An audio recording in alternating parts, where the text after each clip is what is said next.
Di penjara penjagaannya sangat ketat. Kok bisa ya bebas?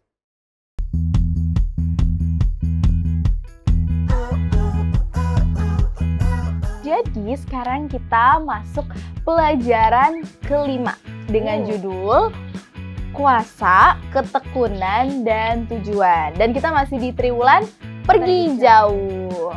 Tadi di cerita dibilang ada yang iri hati pendeta.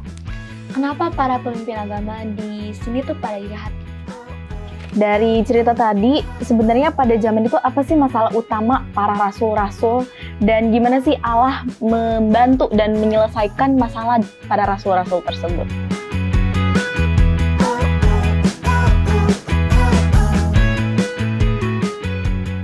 Hai teman-teman Cornerstone, senang kali ya kali ini kita bertemu lagi di episode terbaru Cornerstone Connection bersama aku, Mauren, dan teman-temanku pastinya di sini ada aku Girena.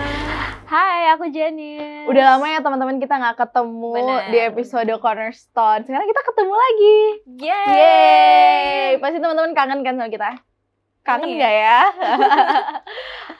Oke. For your information, buat kalian yang belum punya buku Cornerstone, kalian bisa hubungin call center yang sudah tertera di bawah ini dan juga bisa DM ke IG Hope Channel Indonesia dan kalian tinggal bilang, Kak, aku belum punya nih bukunya. Please send it Jadi to my nanti house. hanya bakal kirimin biar kita belajarnya bisa makin semangat dan Yes. lancar juga. Yes, bener banget. Oke, mantap. Jadi kita akan belajar apa sih hari ini?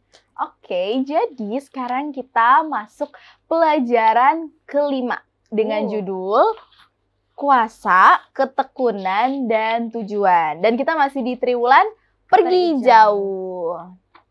Oke, ada 3 kata nih. Apa aja? Kuasa, ketekunan, dan Tujuan. Kira-kira apa ya? Kuasa, Ketekunan, Tujuan. Kalau kita bingung, kita langsung baca aja nggak sih? Yes. Buat teman-teman yang belum ada buku Cornerstone, kalian bisa buka dalam Kisah Para Rasul 5 ayat 17 sampai 29. Oke, siapa mau mulai? Girena. Oke. Ya, masuk ke dalam cerita. Oke. Akhirnya mulailah imam besar dan pengikut-pengikutnya, yaitu orang-orang dari mazhab Saduki, bertindak sebab mereka sangat iri hati. Mereka menangkap rasul-rasul itu, lalu memasukkan mereka ke dalam penjara kota. Tetapi waktu malam, seorang malaikat Tuhan membuka pintu-pintu penjara itu dan membawa mereka keluar. Katanya, pergilah, berdirilah di bait Allah dan beritakanlah seluruh firman hidup itu kepada orang banyak. Mereka mentaati pesan itu, dan menjelang pagi masuklah mereka ke dalam bait Allah, lalu mulai mengajar di situ. Sementara itu, imam besar dan pengikut-pengikutnya menyuruh mahkamah agama berkumpul, yaitu seluruh majelis tua-tua bangsa Israel, dan mereka menyuruh mengambil rasul-rasul itu dari penjara. Tetapi ketika pejabat-pejabat datang ke penjara, mereka tidak menemukan rasul-rasul di situ. Lalu mereka kembali dan memberitahukan, katanya, kami mendapati penjara terkunci dengan sangat rapinya dan semua pengawal ada di tempatnya di muka pintu. Tetapi setelah kami membukanya, tidak seorang pun yang kami temukan di dalamnya. Ketika kepala pengawal bait Allah dan imam-imam kepala mendengar laporan itu, mereka cemas dan bertanya apa yang telah terjadi dengan rasul-rasul itu. Tetapi datanglah orang mendapatkan mereka dengan kabar, lihat, orang-orang yang telah kamu masukkan ke dalam penjara ada di dalam bait Allah dan mereka mengajar orang banyak. Maka pergilah kepala pengawal serta orang-orangnya ke bait Allah, lalu mengambil kedua rasul itu tetapi tidak dengan kekerasan karena mereka takut kalau-kalau orang banyak melempari mereka. Mereka membawa keduanya dan menghadapkan mereka kepada mahkamah agama. Imam besar mulai menanyai mereka. Katanya, dengan keras kami melarang kamu mengajar dalam nama itu. Namun ternyata kamu telah memenuhi Yerusalem dengan ajaranmu dan kamu hendak menanggungkan darah orang itu kepada kami. Tetapi Petrus dan rasul-rasul itu menjawab, katanya, kita harus lebih taat kepada Allah daripada kepada manusia. Jadi, ya, ini tentang rasul-rasul dilepaskan dari penjara. Tapi ada yang aneh gak sih? Kenapa tuh? Apa yang aneh? Jadi kan waktu para imam itu besar hati karena mukjizat-mukjizat yang dilakukan para rasul, singkat cerita, pokoknya mereka dipenjarakan oleh imam besar kan? Nah, boleh aku lanjutin ya? Jadi waktu mereka ditangkap imam besar, malamnya itu tiba-tiba datang malaikat. Nah, malaikat itu bilang menyuruh mereka keluar dan menyebarkan firman Tuhan. Tapi nih ya teman-teman, esoknya waktu para imam besar itu datang ke penjara lagi buat ngecek para rasul, kok kosong gitu kan? Ternyata nggak ada. Padahal mereka udah yakin kan kalau misalnya udah penjagaannya udah ketat, tapi kok kosong gitu. Aku juga tahu kayak singkat ceritanya para rasul tuh balik bawa mereka ke pengadilan mahkamah agama kan. Terus bagian paling aku suka tuh waktu mereka menjawab peringatan dari imam besar. Mereka bilangnya apa tuh? Mereka bilang mereka harus lebih taat kepada Allah daripada kepada manusia kan, tadi di buku dibilang. Bener, tapi bener kita harus lebih taat kepada Tuhan daripada manusia. Bagus, itu jawabannya bagus sih. Kalau kata orang Korea, deba. Luar biasa. Itu harus kita apa tuh? Contohi. Iya. Juga. Intinya kita taati lah ya. Oke, semakin asik ya pembahasan kita. Gak sabar deh. Gak sabar buat diskusi sama pendeta pastinya kan. Tapi sebelum itu, kita mau dengerin dulu segmen Professor Corner dalam segmen Apakah Kamu Tahu? Apakah kamu tahu? Pada tahun 1999, Joshua Piven dan David Borkney bersama-sama menulis sebuah panduan mengenai apa yang harus dilakukan jika sesuatu yang buruk terjadi. Bukunya berjudul The Worst Case Scenario Survival Handbook. Dalam buku ini, ada petunjuk bagaimana menghancurkan pintu, bagaimana melepaskan diri dari pasir hisap, bagaimana mendaratkan pesawat, bergumul dengan buaya, dan masih banyak lagi. Nah, coba teman-teman, pikirkan salah satu skenario terburuk yang mungkin bisa terjadi sama kamu. Kira-kira apa ya itu?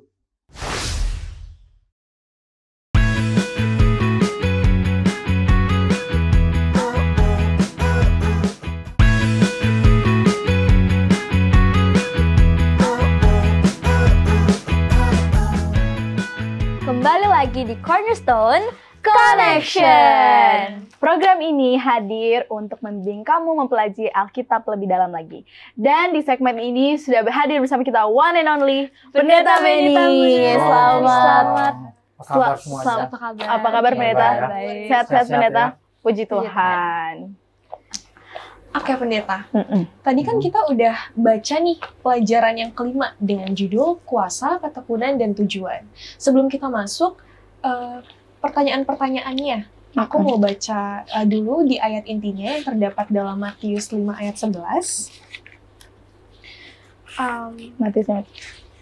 Berbahagialah kamu jika karena aku, kamu dicela dan dianiaya, dan kepadamu difitnahkan segala yang jahat. Iya, jadi pendeta nih, aku mau tanya mengenai judulnya ini sama bacaan kita apa sih kaitannya pendeta? Karena kayak kuasa, ketekunan, dan juga tujuan itu. Kita mau tanya.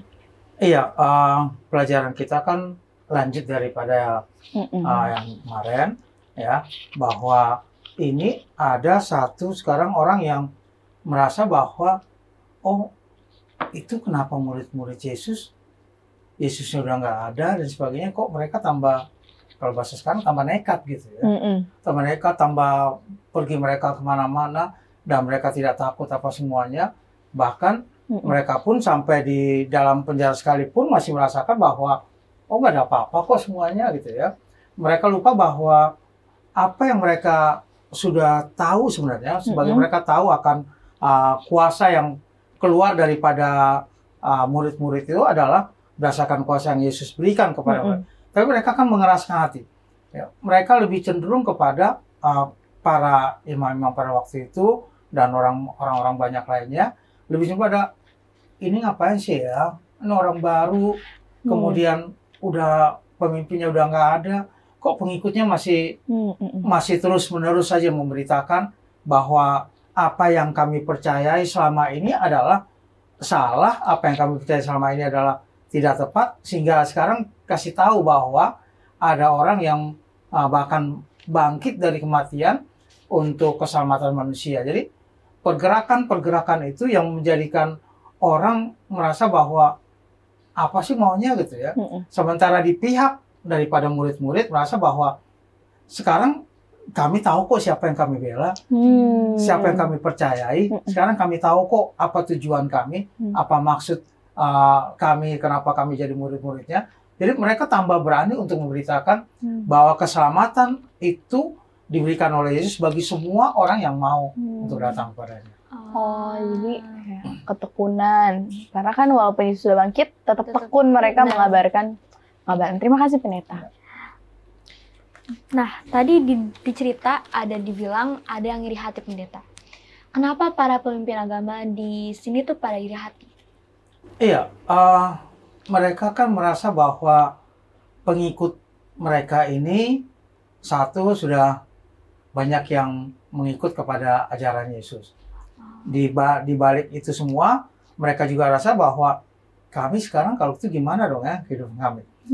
Sementara mereka sudah mereka sudah meyakini bahwa apa yang sudah mereka dapatkan selama ini, pelajaran-pelajaran yang sudah mereka dapatkan, baik dari orang tua mereka, baik dari sekolah mereka, dalam pendidikan agama mereka, bahwa ini loh yang kami dapatkan selama ini. Kok tiba-tiba ada hal yang baru masuk, ya, yang memberitakan apa yang kami rasakan kayaknya nggak benar, maka mereka bertekad untuk menghancurkan ajaran-ajaran.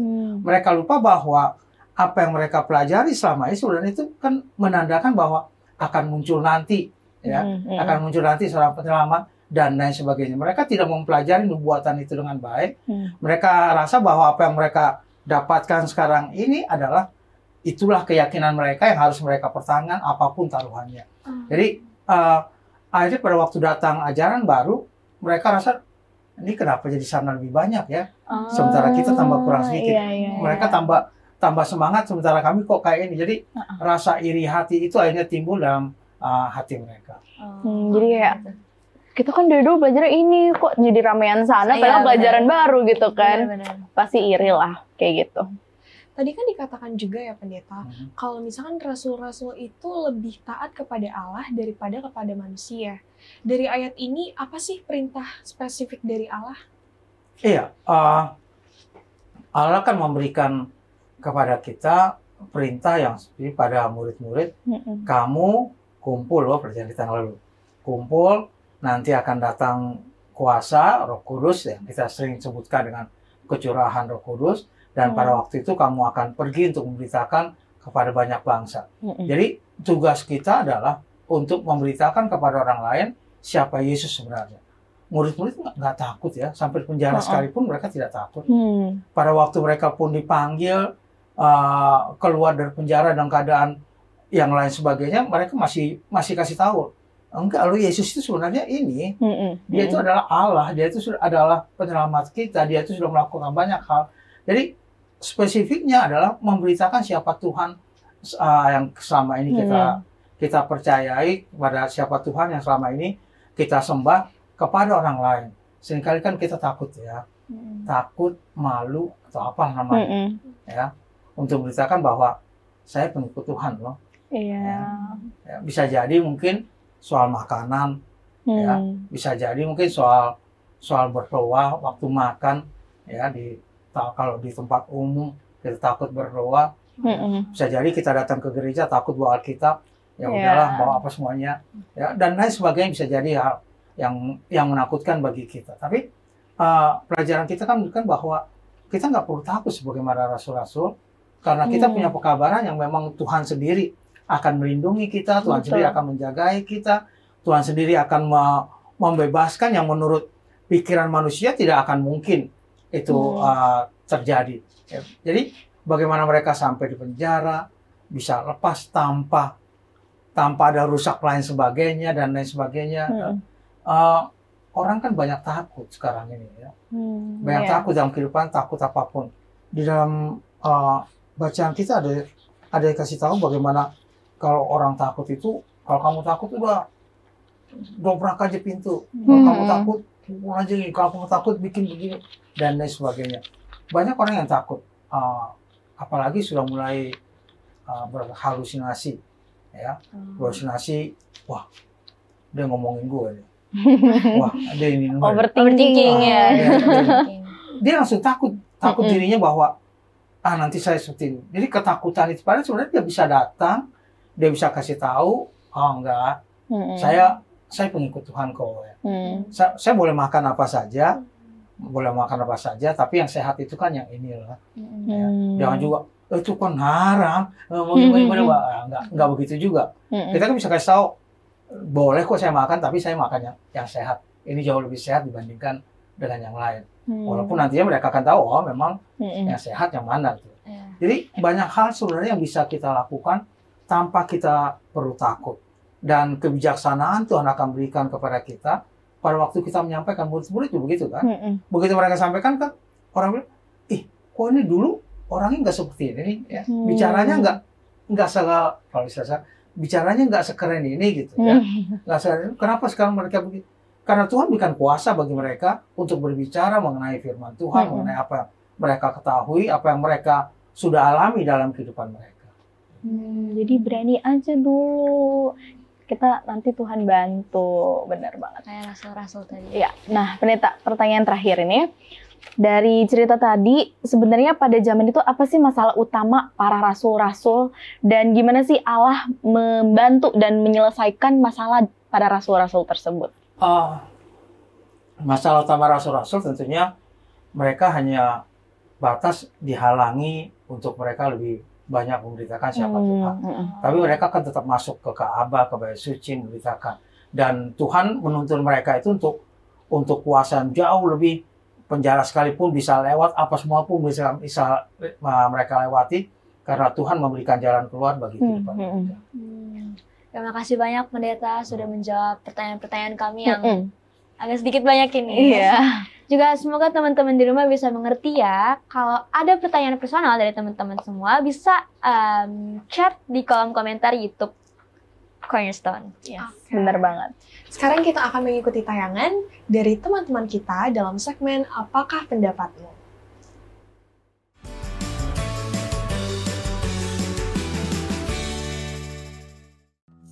Perkenalkan, nama saya Andres Hartanto Simbolon, asal sekolah dari Dharma Putra Advent Bekasi, saya kelas 11. Perkenalkan, nama saya Jason Peter Naftali, saya sekolah di SMA Dharma Putra Advent Bekasi, dan saya kelas 11. Nama aku Triana Melanis Tanggang dari SMA Dharma Putra Advent kelas 11. Halo, perkenalkan nama aku Gabriel Lili Firmalisa Tumalun. Aku dari sekolah SMA Dharma Putra Advent Bekasi dan juga aku berada di kelas 11 SMA. Cara saya untuk mengembangkan karunia talenta saya kita bisa lakukan dengan cara pelayanan di gereja dengan bernyanyi, ya, itu kan suatu bentuk talenta, dan juga bermain musik. Dengan talenta itu kita bisa gunakan menjadi pelayanan untuk kepujian dan kemuliaan bagi nama Tuhan.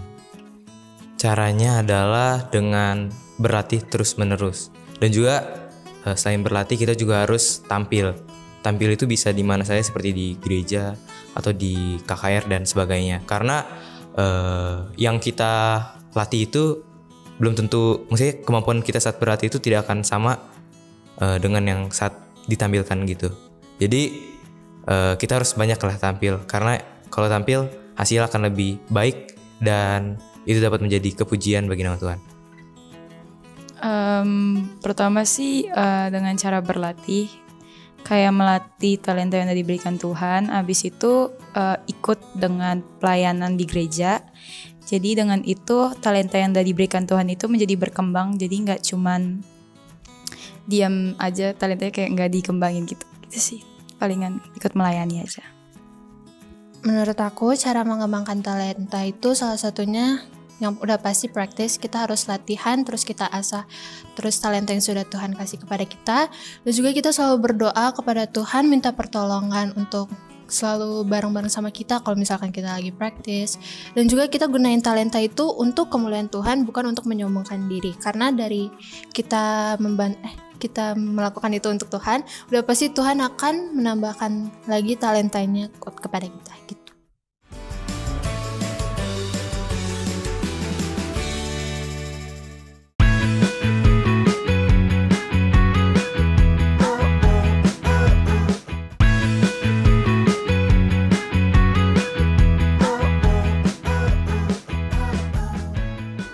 lagi di Cornerstone Connection. Thank you untuk teman-teman yang udah kasih pendapat. Kalau menurut kalian gimana sih teman-teman kita yang udah kasih pendapat tadi? Aku setuju sih sama pendapat mereka. Aku juga. Talenta dari Tuhan itu. Tapi yang Yes. pasti kita nggak boleh sombong. Iya. Pasti Tuhan ngasih talenta buat Tuhan, bukan buat memuji Tuhan. buat memuji kan? Tuhan, bukan buat Bukan buat kesombongan diri kita bener sendiri. banget. Semoga teman-teman di rumah juga bisa Meluapkan isi talentanya, bener. lebih percaya diri untuk bisa menampilkan apa yang ada dalam diri. Jadi Amin. dengan itu kita bisa memuji Tuhan Bener. Iya, dan menggunakan betul. talenta kita untuk memuliakan nama Tuhan. Jadi kita kayak nggak perlu takut. Kan ada orang yang kayak aku nggak punya Malu. talenta apa-apa gitu kan. Kita nggak usah takut. Pasti Karena kita ada harus lebih talenta. takut pada Tuhan daripada manusia. Manusia. Bener kan? Lena? Yes. Oke. Sekarang kita udah masuk ke kesimpulan. Kita di akhir segmen. Kita akan minta Pendeta Benny Tambunan untuk memberikan kita kesimpulan untuk pelajaran hari ini. Baik, kesimpulan pelajaran kita yang kelima ini, kuasa, ketekunan, dan tujuan, menceritakan bagaimana murid-murid setelah Yesus naik, kemudian mereka mulai memberitakan siapa Yesus sebenarnya, bahwa dialah Allah yang telah kamu bunuh, yang telah kamu hukum, tapi dia sudah bangkit dari kubur, dan dia sudah naik ke surga. Dan berita itu menjadi satu berita kesukaan bagi banyak orang pada saat itu.